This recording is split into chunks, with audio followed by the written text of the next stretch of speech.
ಬೆಂಗಳೂರಿನಲ್ಲಿ ಕಾರನ್ನ ಅಡ್ಡಗಟ್ಟಿ ಕೊಲೆ ಬೆದರಿಕೆಯನ್ನು ಹಾಕಲಾಗಿದೆ ಅನ್ನುವಂಥ ಆರೋಪ ಕೇಳಿ ಬರ್ತಾ ಇದೆ. ರೌಡಿಗಳನ್ನು ಕರೆಸಿ ಒಡೆಸ್ತೀನಿ ಅಂತ ಹೇಳಿ ಬೆದರಿಕೆಯನ್ನು ಹಾಕಲಾಗಿದೆ ಅಂತೆ. ಕೊತ್ತನೂರು ಠಾಣಾ ವ್ಯಾಪ್ತಿಯಲ್ಲಿ ಈ ಒಂದು ಘಟನೆ ಆಗಿದೆ. ಚಿಕ್ಕೇಗೌಡ ಎಂಬಾತನ ವಿರುದ್ಧ ಚಂದ್ರಶೇಖರ್ ಈಗ ದೂರನ್ನು ಕೊಟ್ಟಿದ್ದಾನೆ. ರೌಡಿಗಳನ್ನು ಕರೆಸಿ ಕೊಲೆ ಮಾಡಿಸ್ತೀನಿ ಅನ್ನುವಂಥ ಬೆದರಿಕೆ. ನಿನ್ನೆ ದೊಡ್ಡಗುಬ್ಬಿ ಗ್ರಾಮದ ರಸ್ತೆಯಲ್ಲಿ ಒಂದು ಸಂತೆ ನಡೀತಾ ಇರುತ್ತೆ. ಈ ವೇಳೆ ಚಿಕ್ಕೇಗೌಡ ಆ ಕಾರನ್ನು ನಿಲ್ಲಿಸಿರ್ತಾನೆ. ಚಂದ್ರಶೇಖರ್ ಗಾಡಿ ತೆಗೆಯುವಾಗ ಆ ಕಾರನ್ನು ಅಡ್ಡಗಟ್ಟಿ ಬೆದರಿಕೆಯನ್ನು ಹಾಕಿದ್ನಂತೆ. ಅಂದರೆ ಈ ಇಬ್ಬರ ಮಧ್ಯೆ ಹಿಂದೆ ಏನೋ ಆಗಿದೆ ಕಿರಿಕು, ಆ ವಿಚಾರವಾಗಿ ನೀನು ಮಾತಾಡ. ಆಯ್ತು ಬಾ, ಮಾತಾಡ ಬಾ ಬಾ. ಆಯ್ತು ಬಾ, ಹೌದು ಬಾ.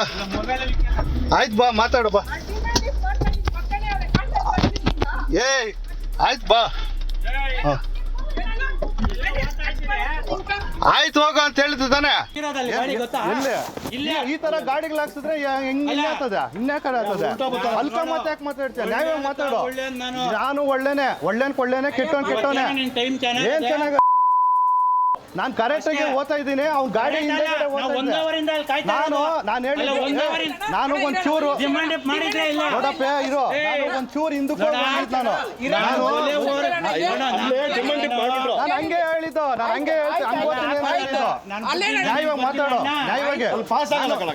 ನಾನು ಕೆಟ್ಟ ಮಾತು ಬರ್ತದೆ, ನನ್ಗೂ ಉಪಕಾರ ಬರ್ತದೆ. ಅಯ್ಯೋ ಇಂಥವೆಲ್ಲ ನಾನು ಬಲೆ ನೋಡಿದ್ದೀನಿ. ಇಂಥವೆಲ್ಲ ನೀನ್ ಮಾತಾಡ. ಆಯ್ತು ಬಾ, ಮಾತಾಡ ಬಾ ಬಾ.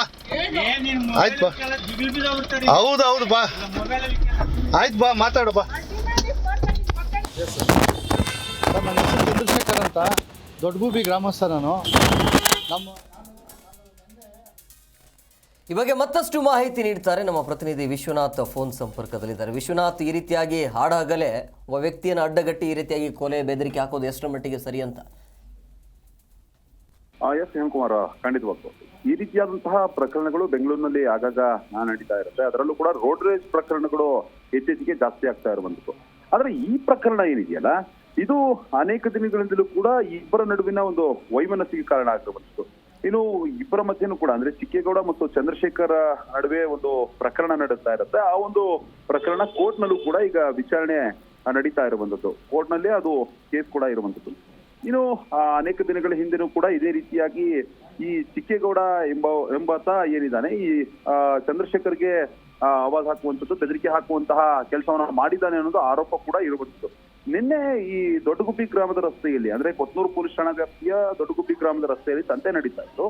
ಈ ವೇಳೆ ಈ ಕಾರ್ ನಿಲ್ಲಿಸಿದಂತಹ ಈ ಚಿಕ್ಕೇಗೌಡ ಏನಿದ್ದಾನೆ, ಚಂದ್ರಶೇಖರ್ಗೆ ಗಾಡಿ ತೆಗೆಯುವಾಗ ಕಾರ್ ತಂದು ಅಡ್ಡಗಟ್ಟಿ ಆವಾಜ್ ಕೂಡ ಹಾಕಿದಾನಂತೆ ಮತ್ತು ರೌಡಿಗಳನ್ನ ಕರೆಸಿ ಕೊಲೆ ಮಾಡಿಸ್ತೀನಿ ಅಂತ ಬೆದರಿಕೆ ಹಾಕಿರುವಂತಹ ಆರೋಪ ಕೂಡ ಕೇಳಿ ಬರ್ತಾ ಇರುವಂತದ್ದು. ಈ ಮುಂಚೆನೂ ಕೂಡ ಚಿಕ್ಕೇಗೌಡ ಜಗಳ ಮಾಡಿ ಹಲ್ಲೆಗೆ ಯತ್ನಿಸಿದ್ದಾನೆ ಅನ್ನೋದು ಆರೋಪ ಕೂಡ ಇರುವಂತದ್ದು. ಇದೇ ವಿಚಾರಕ್ಕೆ ಚಿಕ್ಕೇಗೌಡನ ವಿರುದ್ಧ ಈಗ ಕೇಸ್ ಕೂಡ ದಾಖಲಿಸಿದ್ದಾರೆ ಚಂದ್ರಶೇಖರ್. ಕೊತ್ತನೂರು ಪೊಲೀಸ್ ಠಾಣೆಯಲ್ಲಿ ಈಗ ಒಂದು NCR ಕೂಡ ದಾಖಲಾಗಿರುವಂತದ್ದು. ನನಗೆ ಕೊಲೆ ಬೆದರಿಕೆ ಹಾಕಿದ್ದಾರೆ, ಅದೇ ರೀತಿಯಾಗಿ ಹಲ್ಲೆಗೂ ಕೂಡ ಯತ್ನಿಸಿದ್ದಾರೆ, ಅವಾಚ್ಯ ಶಬ್ದಗಳಿಂದ ನಿಂದಿಸಿದ್ದಾರೆ ಅನ್ನೋದು ಆರೋಪದ ಮೇರೆಗೆ ಈಗ ಒಂದು FIR ಕೂಡ ಅಂದ್ರೆ NCR ಕೂಡ ದಾಖಲಾಗಿದೆ. ಸದ್ಯಕ್ಕೆ ಅದನ್ನ FIR ಆಗಿ ಕನ್ವರ್ಟ್ ಮಾಡಿಕೊಂಡು ಪೊಲೀಸರು ಮುಂದಿನ ದಿನಮಾನಗಳಲ್ಲಿ ತನಿಖೆ ನಡೆಸಬಹುದಾದಂತಹ ಸಾಧ್ಯತೆ ಕೂಡ ಇರುವಂತದ್ದು. ಒಟ್ಟಾರೆಯಾಗಿ ಸಣ್ಣ ಪುಟ್ಟ ಕಾರಣಗಳಿಗೂ ಕೂಡ ಮತ್ತು ವೈಯಕ್ತಿಕವಾಗಿ ಏನೇ ದ್ವೇಷ ಇರಲಿ, ಇದು ಇಷ್ಟರ ಮಟ್ಟಿಗೆ ಹೋಗುವಂತದ್ದು ಎಷ್ಟರ ಮಟ್ಟಿಗೆ ಸಂಬಂಧಿತ ಅನ್ನೋದು ಅಲ್ಲಿ ಸ್ಥಳೀಯರಲ್ಲೂ ಕೂಡ ಕಾಡ್ತಾ ಇರುವಂತಹ ಪ್ರಶ್ನೆ. ಸದ್ಯಕ್ಕೆ ಈ ಒಂದು ಚಿಕ್ಕೇಗೌಡ ಏನಿದ್ದಾರೆ, ಇವರು ಆವಾಜ್ ಹಾಕುವಂತಹ ವಿಡಿಯೋವನ್ನ ಇವರು ರೆಕಾರ್ಡ್ ಮಾಡ್ಕೊಂಡಿದ್ದಾರೆ. ಸದ್ಯಕ್ಕೆ ಆ ವಿಡಿಯೋ ಆಧಾರದ ಮೇಲೆ ಈಗ NCR ದಾಖಲಾಗಿರುವಂತದ್ದು. ಮುಂದಿನ ತನಿಖೆಯನ್ನ ಪೊಲೀಸರು ಕೈಗೊಂಡಿರುವಂತದ್ದು. Yes, okay, thank you Vishwanath ನಿಮ್ಮೆಲ್ಲ ಡೀಟೇಲ್ಸ್ಗಾಗಿ.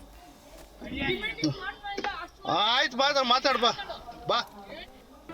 ಜಿ ಕನ್ನಡ ನ್ಯೂಸ್ ಈಗ ನಿಮ್ಮ ಮನೆಯಲ್ಲೇ ನೋಡಿ. ಎಲ್ಲ ಕೇಬಲ್ಗಳಲ್ಲಿ ಈಗ ಲಭ್ಯ.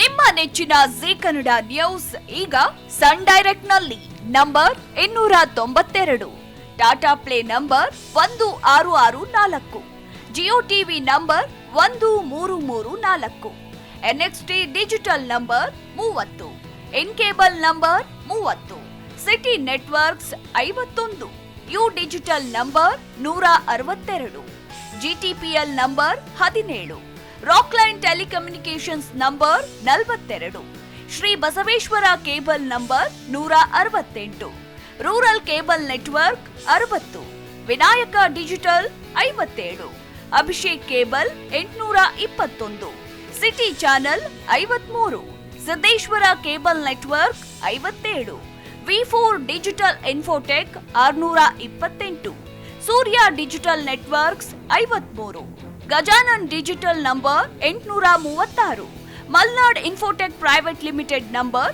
56, Metrocast number 830, victory digital number 167ರಲ್ಲಿ ನೋಡಿ ಆನಂದಿಸಿ.